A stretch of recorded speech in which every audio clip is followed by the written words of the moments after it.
Hello friends, welcome back to my YouTube channel Meena's world's.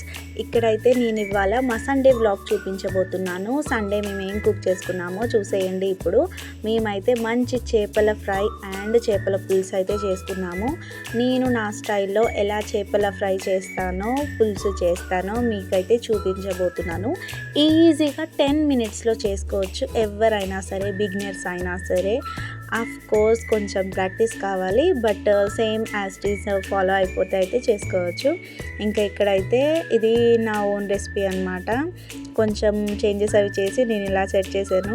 ఇక్కడ fishes అయితే మంచిగా 4-5 times ఉప్పు వేసి కడిగేసుకొని, ఉప్పు, కారం, పసుపు, అల్లం వెల్లిగడ్డ పేస్ట్, 1 టేబుల్ స్పూన్ ఆయిల్ వేసుకొని బాగా కలుపుకొని ఒక ½ అన్ అవర్ పక్కన పెట్టుకోవాలి. తర్వాత మంచి చేపల ఫ్రై గిన్నె పెట్టుకొని ఆ గిన్నెలో ఆయిల్ వేసుకొని ఫిషెస్ అన్నీ ఇలా సెట్ చేసుకోవాలి. ఇంకా 2 to 5 మినిట్స్ రెండు వైపులా బాగా కాల్చుకోవాలన్నమాట. సో దట్ మంచిగా ఫిష్ అనేది ఫ్రై అవుతుంది. ముళ్ళు కూడా క్రంచిగా తినేయొచ్చు. రెండు పక్కల అలా కాల్చుకోవాలి. ఇలా మెల్లిగా టర్న్ చేసుకోవాలి, లేదంటే ఫిషెస్ బ్రేక్ అయిపోయే ఛాన్స్ ఉంది. సో నేనైతే నెమ్మదిగా చేస్తున్నాను. మా పిల్లలకైతే ఫిష్ కర్రీలో పీసెస్ కన్నా ఫ్రై పీసెస్ అంటే చాలా ఇష్టం అన్నమాట. సో కాబట్టి నేనైతే ఇక్కడ ఫిష్ ఫ్రై చేస్తున్నాను. తర్వాత ఫిష్ పులుసు చేస్తాను అన్నమాట. ఇంకా ఫిష్ ఫ్రై అయితే అయిపోయినట్టే. ఒక జస్ట్ 2 మినిట్స్ అలా రెండు వైపులా బాగా కాల్చుకుంటే, డీప్ ఫ్రై చేసుకుంటే అయిపోయినట్టే అనమాట.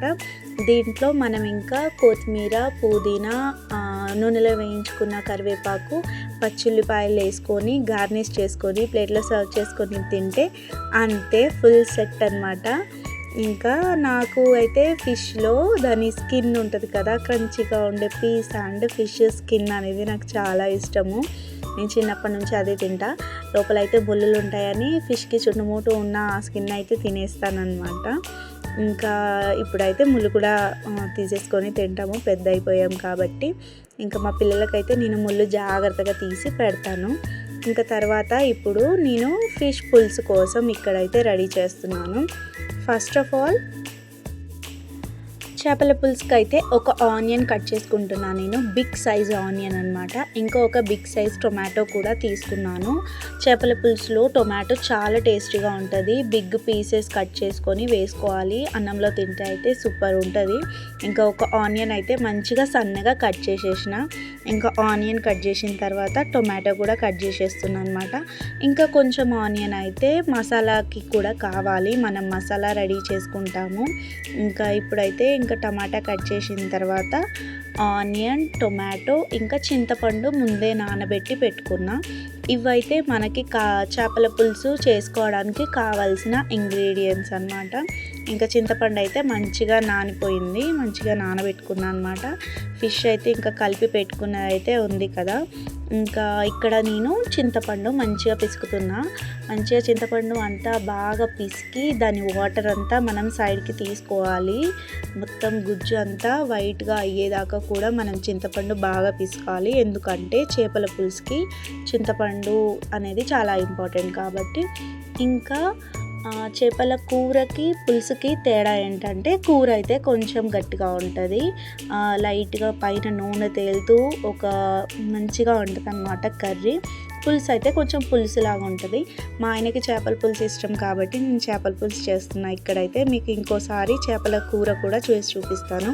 ఇక్కడైతే మనకి మసాలా కోసం మిక్సీ గిన్నెలో సాజీరా, దాల్చిన చెక్క, లవంగాలు, ఇంకా కొంచెము ఆనియన్ వేసుకున్నాను. ఇంకా ఇలాచీ కూడా. ఇంకా మంచిగా మిక్సీ పట్టుకోవాలి, ఫైన్ పేస్ట్. కొంచెం కోర్సుగా ఉన్నా పర్వాలేదు, బాగుంటుంది. ఇంకా ఇందాక ఫ్రై చేసిన అదే గిన్నెలో ఆయిల్ వేసుకొని, కూరకి సరిపడా ఆయిల్ వేసుకొని ఆనియన్స్ వేసేసాను. ఆనియన్స్ కొంచెం వేగిన తర్వాత అందులో మళ్ళీ 1 టేబుల్ స్పూన్ అల్లం వెల్లిగడ్డ పేస్ట్ వేసుకొని బాగా కలుపుకోవాలన్నమాట. ఆల్రెడీ మనము ఫిష్లో వేసి పెట్టుకున్నాము, బట్ ఇందులో కూడా వేసుకోవాలి. అందులో కొంచెం ఇందులో కొంచెం వేసుకోవాలి. తర్వాత ఇంకా నేను టమాటాలు కూడా వేసేసిన. టమాటాలు అయితే మంచిగా నూనెలో ఎంపుతున్నా పచ్చి వాసన పోవడానికి.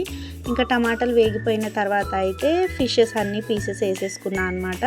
ఫిష్ పీసెస్ వేసుకున్నాక ఈ గిన్నె అయితే అప్పుడే సింక్లో పడేయద్దు, అందులో మళ్ళీ వాటర్ వేసి మనం కూరలు వేసుకునేది ఉంటుంది. సో మనకి ఎంత కావాలంటే ఫిషెస్ అంతా ఇప్పుడే కలిపేసుకోవాలి బాగా, లేదంటే తర్వాత కలుపుకుంటే ఫిషెస్ అన్నీ విరిగిపోతాయి.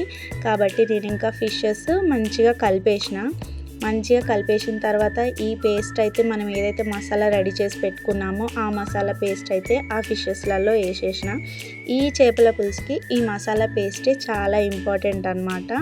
ఇందులో మనం ఆనియన్ వేసి చేసాం కాబట్టి మనకి మంచి గ్రేవీ, థిక్ గ్రేవీ అనేది వస్తుంది, చాలా బాగుంటుంది. ఇంకా మసాలా అయితే చేపకి పట్టడానికి నేను 2 సైడ్స్ ఫిషెస్ని చక్కగా టర్న్ చేస్తున్నాను. స్టార్టింగ్లోనే కాబట్టి మనం కొంచెం చూసుకొని టర్న్ చేయాలి. తర్వాత అయితే మనము ఎలా పడితే అలా కలపడానికి ఉండదు. ఇంకా కొంచెం 2 సైడ్స్ ఫిషెస్ వేగిపోయిన తర్వాత బాగా పిసికి పెట్టుకున్న చింతపండు రసం అయితే మొత్తం నేను అందులో వేసేస్తున్నా. ఇంక ఇట్లా బాగా మనకి ఎంత కావాలో అంత వేసుకోవాలి. చింతపండు అయితే మనకి పులుసుకి తగ్గట్టుగా కొంచెం ఒక బిగ్ సైజు అంతా మంచిగా నానబెట్టుకొని బాగా తీసుకొని ఇలా 2-3 టైమ్స్ వాటర్ వేసుకొని మనకి ఎంత క్వాంటిటీ కావాలో అంత అయితే వేసేసుకోవాలి. వేసుకున్న తర్వాత ఇందాక మిక్సీ పట్టిన గిన్నె ఉంది కదా, అది కూడా నీళ్ళు వేసేసి ఆ నీళ్ళు కూడా అందులో వేసేసిన. ఇంకా అట్లనే మనము చేపలు కలిపి పెట్టుకున్న కారం గిన్నె ఉంది కదా, ఆ కారం గిన్నెలో కూడా మంచిగా వాటర్ వేసి ఇందులో అయితే వేసేసిన అనమాట. ఇంకా మనకైతే ఇప్పుడు బాగా ఆ కర్రీ అంతా, పులుసు అంతా బాగా మరిగించుకోవాలి. ఎంత మరిగితే అంత టేస్ట్ వస్తుంది. ఇలా కావాల్సినంత రసం అంతా యాడ్ చేసుకొని మూత పెట్టుకొని అలా ఒక 7 to 8 మినిట్స్ వదిలేస్తే మంచిగా మరుగుతుంది అనమాట. ఇంకా మంచిగా మరిగిన తర్వాత మనమైతే కొంచెం చేతిలో వేసుకొని టేస్ట్ చూడాలి. ఇంకా ఇప్పుడు మనకి ఉప్పు కారం ఏమన్నా తక్కువ అయితే మనం ఇప్పుడు యాడ్ చేసుకోవచ్చు. మాకైతే కొంచెం ఉప్పు తక్కువైంది, సో నేను ఉప్పు యాడ్ చేసిన. ఇంకా కారం కూడా ఒక 1.5 స్పూన్ అనేది వేసాను అన్నమాట. ఇంకా వేసి ఇంకా ఇప్పుడు అలా సెట్ చేసుకోవచ్చు. వేసిన తర్వాత ఇంకా మళ్ళీ బాగా కొంచెము కలిపేసుకోవాలి. గెరిటతో కలపకుండా ఇలా నేనైతే కట్టర్తో కలుపుతున్నాను. మీరైతే మసిగుడ్డతో 2 చేతులతో పట్టుకొని అలా మిక్స్ చేసుకోండి, లేదంటే గిన్నె కింద పడిపోతుంది. నేనైతే కొంచెం జాగ్రత్తగా అలా చేస్తున్నాను, నాకు అలవాటే కాబట్టి. ఇంకా కాసేపట్లో అయితే పులుసు అయితే రెడీ అయిపోతుంది. అంతే అన్నమాట, చాలా సింపుల్ అండి, వెరీ ఈజీ. మీరు కూడా ట్రై చేసి చెప్పండి ఎలా వచ్చిందో కామెంట్ సెక్షన్లో. Please subscribe my channel and like video, share video. ఇక్కడైతే చేపల పులుసు రెడీ అయిపోయింది. థిక్ కన్సిస్టెన్సీ అయితే వచ్చేసింది అనమాట. ఇది మా Sunday vlog and Sunday special. Please వీడియోని లాస్ట్ వరకు చూడండి అండ్ లైక్ చేయండి, షేర్ చేయండి, సబ్స్క్రైబ్ చేయండి. Thanks for watching. Bye bye.